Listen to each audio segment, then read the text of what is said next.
கவிதாவின் கோபம் அபிக்கு கொஞ்சம் பயமாக இருந்தாலும் அவள் அருகில் இருந்தால் அவளை சமாதானப்படுத்திவிடலாம் என்ற நம்பிக்கை இருந்தது. கவிதா வேகமாக படுக்கை அறையில் சென்று தன்னுடைய பொருட்களை எல்லாம் வேறு ஒரு அறைக்கு மாற்றிக்கொண்டிருந்தாள். ஒவ்வொரு நடைக்கும் புலம்பினாள்.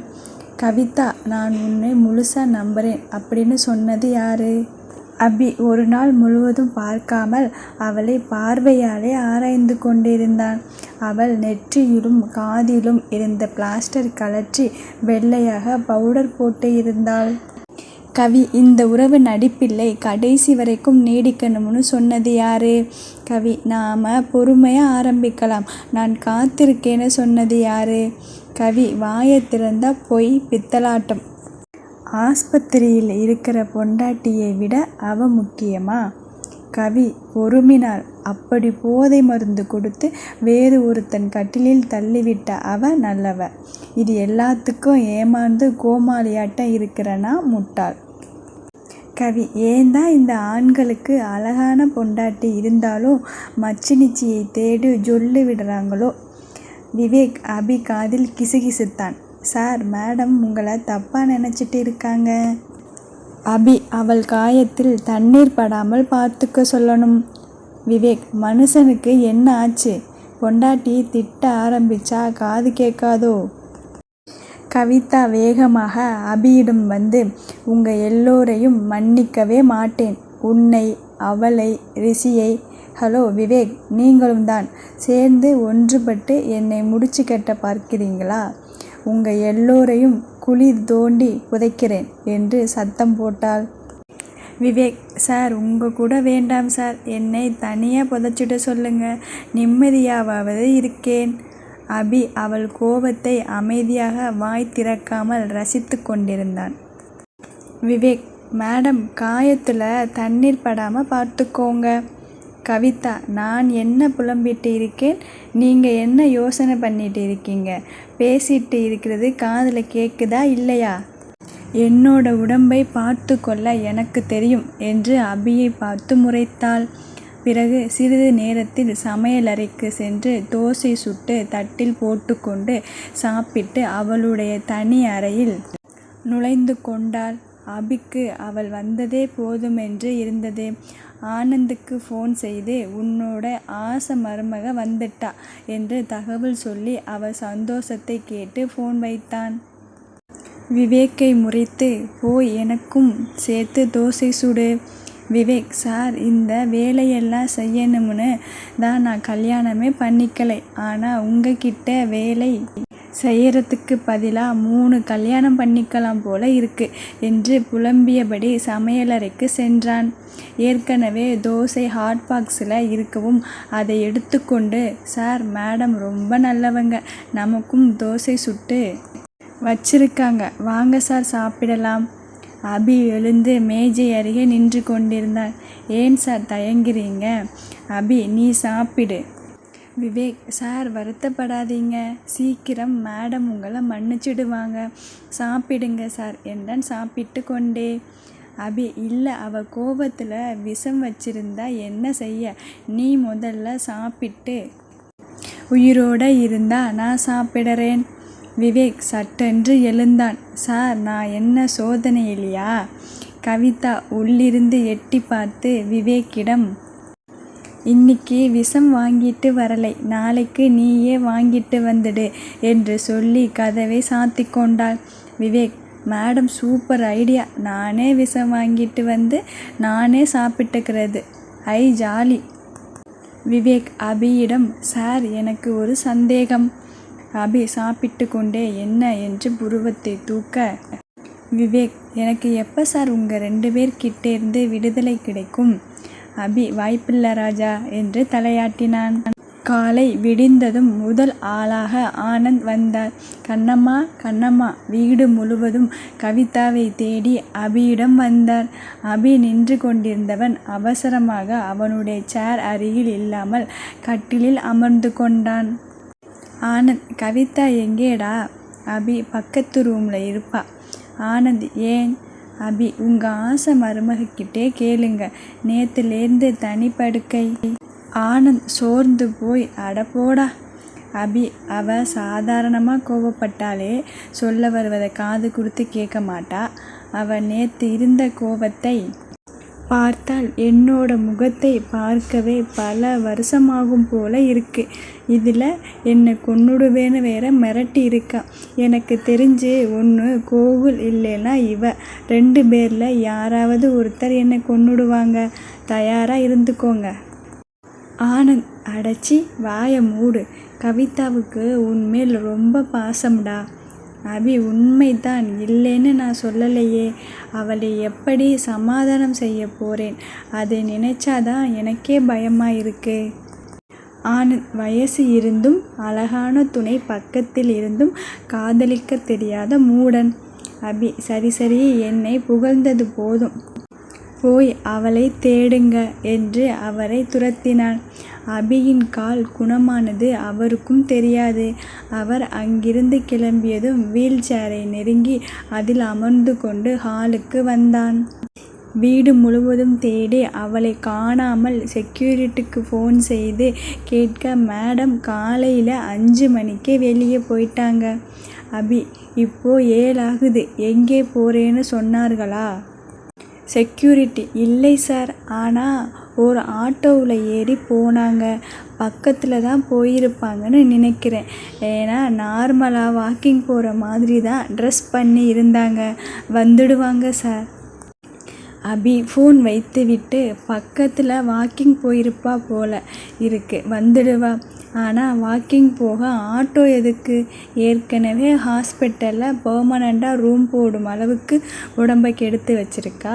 குளிரில் காயம் வலிக்குமே, எங்கேயாவது மயங்கி விழுந்துட்டா என்று புலம்பினான்.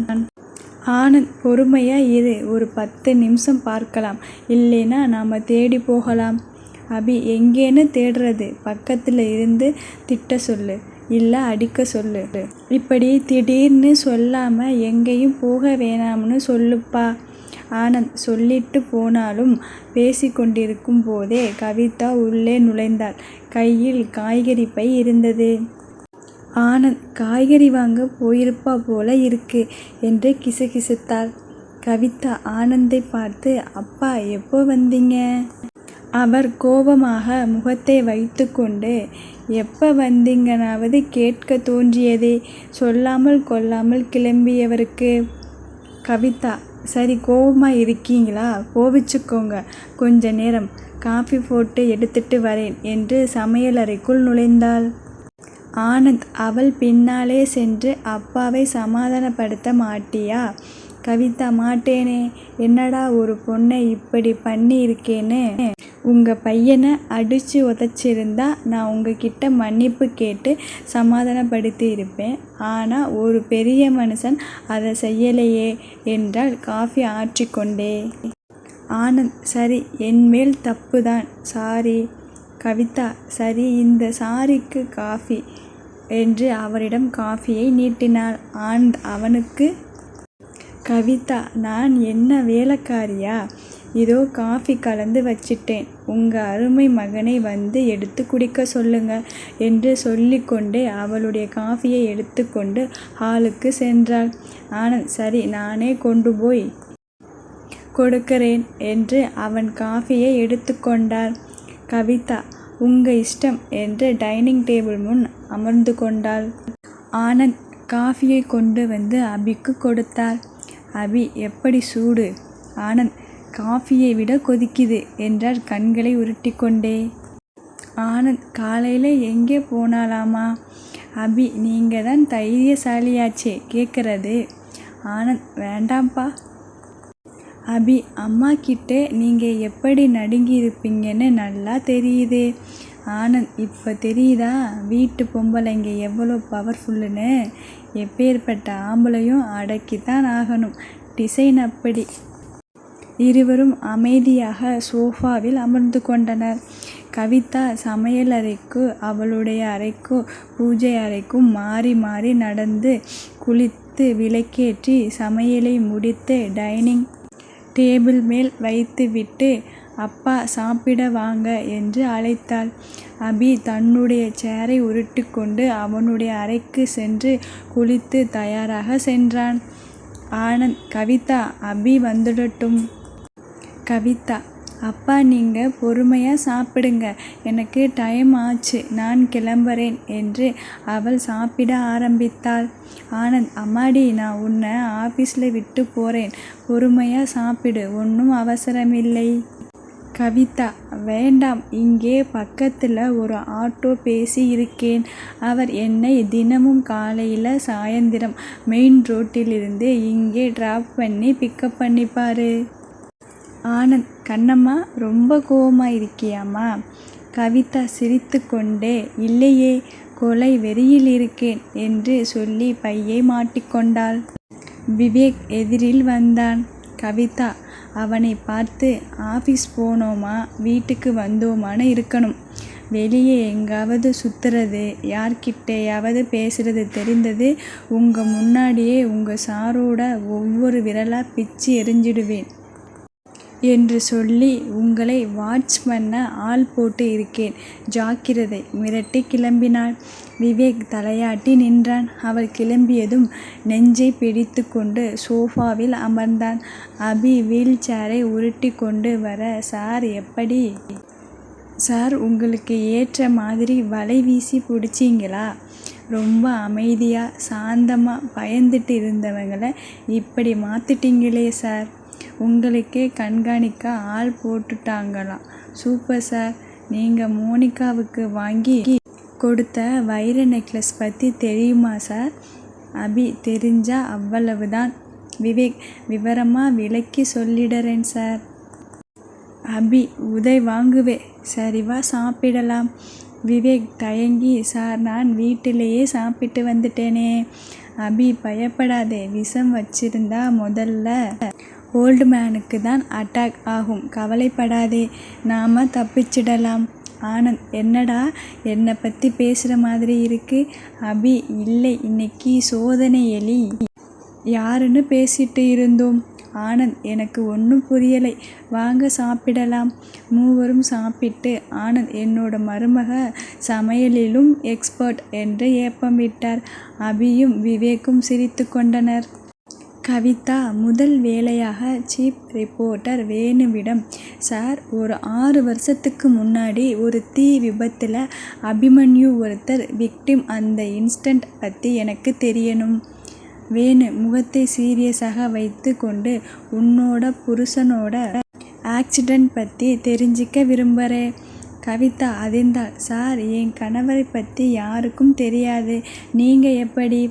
வேணு: நான் பல வருஷமாக இந்த துறையில் இருக்கிறேன், யாரை பற்றியும் முழு விவரமும் சீக்கிரம் தெரிஞ்சுக்குவேன். கவிதா: சார், இந்த விஷயம் யாருக்கும் தெரிய வேணாம் சார்.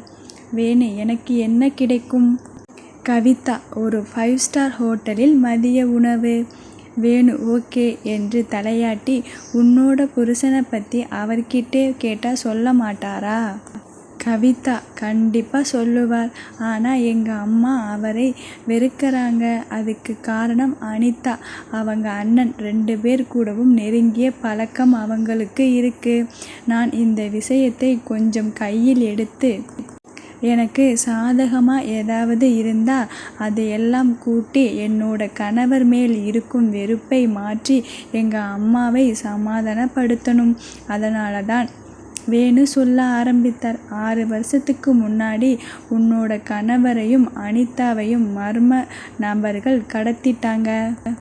இந்த கடத்தல் தொழில் போட்டி காரணமாக நடந்ததாகவும், அவர்களை ஊருக்கு வெளியே இருந்த வீட்டில் மாடி அறையில் கட்டி வைத்து நெருப்பு வைத்து விட்டதாகவும், அந்த நெருப்பிலிருந்து தன்னை காத்து கொள்ள உன்னோட கணவர் முதல் மாடியிலிருந்து குதித்ததாகவும், தன்னோட காதலியை கைவிட்டதாகவும் தான் பேப்பரில் செய்தி வெளியிட்டாங்க. ஆனால் எனக்கு என்னவோ அதில் உண்மை இருக்கும் என தோன்றவில்லை. தனிப்பட்ட முறையில் நான் இன்வெஸ்டிகேட் செய்தேன். எனக்கு பல ஆச்சரிய விஷயங்கள் தெரிய வந்தது. கவிதா விழிகளை விரித்தாள். உண்மையில் உன்னோட கணவரை கடத்தியது அவருடைய அண்ணன் கோகுல். அதுவும் இல்லாமல் அனிதா அங்கே இருந்ததற்கு எந்த சுவடும் இல்லை. எரிந்த உடலோ எலும்போ எதுவும் கிடைக்கவில்லை. அந்த சமயத்தில் சந்தோஷ், உன்னோட கணவரின் நெருங்கிய சிநேகிதன், தன்னுடைய சந்தேகத்தை முதலில் அபி மேல் தொடுத்தான். அடுத்தடுத்து அபியை குற்றவாளியாக்க முயற்சித்தான். ஆனால் ஆதாரம் இல்லாமல் அபியை ஒன்றும் செய்ய முடியவில்லை. இருவரும் விலகிவிட்டனர். ஆனால் சந்தோஷ் நேரம் பார்த்து காத்திருக்கான், உன்னோட கணவரை ஏதாவது ஒரு பிரச்சனையில் சிக்கிவிட. கவிதா, அண்ணனே அவரை எதுக்கு கடத்தி கொள்ள பார்க்கணும்? ஏன்னா உன்னோட கணவர் சிறு வயதிலேயே சாதிக்க துடித்து சுயமாக முன்னேறியவர். அண்ணனுக்கு தம்பி மேல் பொறாமை இருக்கலாம், இல்லை சொத்து தகராறு ஏதாவது இருக்கலாம். பெரிய இடத்தில் எப்பவும் இருக்கும் சிக்கல், அது என்னன்னு எனக்கும் விளக்கம் தெரியலை. கவிதா சந்தேகத்துடன், சார், ஒருவேளை அனிதா சாகாமல் தப்பித்து இருக்க வாய்ப்பு இருக்கா? வேணு, எனக்கு தெரிந்து வாய்ப்பு நிறைய இருக்கு. கவிதா அதிர்ந்து நின்றாள்.